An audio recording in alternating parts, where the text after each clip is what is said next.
Hi friends, very good morning. I would like to tell you that अभी 2 दिन पहले happy teachers day था।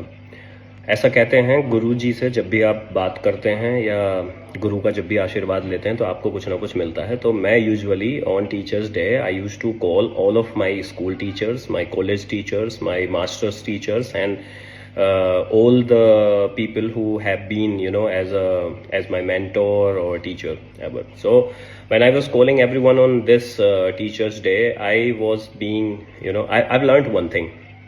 This was, I called up all the teachers and Mr. Vidyarthi sir, he told me, Piyush आजकल आप video records करते हो, social media पर active हो एंड आप अच्छा करियर में भी कर रहे हो, I would like to suggest you something. तो उन्होंने मुझे सजेस्ट किया कि कृपया करके ये पॉलिटिक्स के ऊपर कमेंट करना कम कर दो।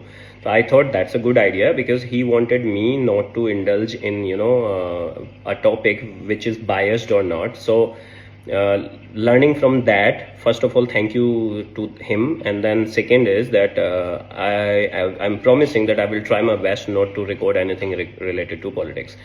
In continuation to that, please have a look to the video which is on taxation, Indian taxation. 100-200-500 रुपए के चक्कर में इस टैक्स पेयर को अब 3 से 3.5 लाख रुपए का जुर्माना जो है वो इनकम टैक्स पेनल्टी के रूप में भरना पड़ेगा। क्यों हुआ ये कि जेन्युइन तरीके से जो रिफंड बनाया जा सकता था उसको फेक रिफंड जो है यहाँ पर बनाया गया।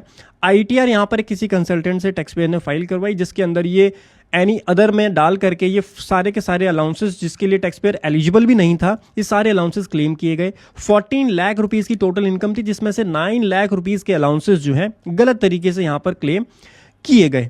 अब यहाँ पर इंपॉर्टेंट चीज ये है कि इस टैक्स पेयर को अरियर भी मिला था सैलरी के ऊपर, तो अगर उस अरियर की कैलकुलेशन हम करते तो जेन्युइन तरीके से भी रिफंड बनाया जा सकता था। यहाँ पर एक गलत तरीके से एग्जम्पशंस के अंदर डाला गया जिसकी वजह से डिपार्टमेंट ने इसको नोटिस किया और नोटिस के अंदर सारी डॉक्यूमेंट्स मांगे गए। आपने जो जो एग्जम्पशंस क्लेम की उसके डॉक्यूमेंट्स मांगे गए, एटीसी के डॉक्यूमेंट्स आपसे मांगे गए और वो डॉक्यूमेंट का रिप्लाई भी जब किया उस कंसल्टेंट ने तो सही से रिप्लाई नहीं किया, जिसके बाद यहाँ पेनल्टी की प्रोसीडिंग स्टार्ट हो गई है। पेनल्टी के अंदर जो सबसे पहले पेनल्टी लगाई जा रही है वो तो 10,000 रुपए की इनकम टैक्स ऑफिसर यहाँ पर पेनल्टी लगा रहा है कि आपने रिप्लाई जो दिया है वो सही तरीके से रिप्लाई नहीं दिया और सारे नोटिस का रिप्लाई भी नहीं दिया गया। इसके अलावा जो 1.5 लाख रुपए का रिफंड था उसमें 200% की पेनल्टी भी यहाँ पर लगने वाली है। तो कम से कम 3 से 3.5 लाख रुपए की पेनल्टी तो यहाँ पर लगने वाली है। जो 1.5 लाख रुपए का रिफंड था उसकी जगह 3 से 3.5 लाख की पेनल्टी यहाँ पर पे करनी पड़ेगी इस टैक्स पेयर को। इसीलिए जब भी आप अपनी रिटर्न फाइल करवाएं तो किसी अच्छे टैक्स प्रोफेशनल से ही फाइल करवाएं।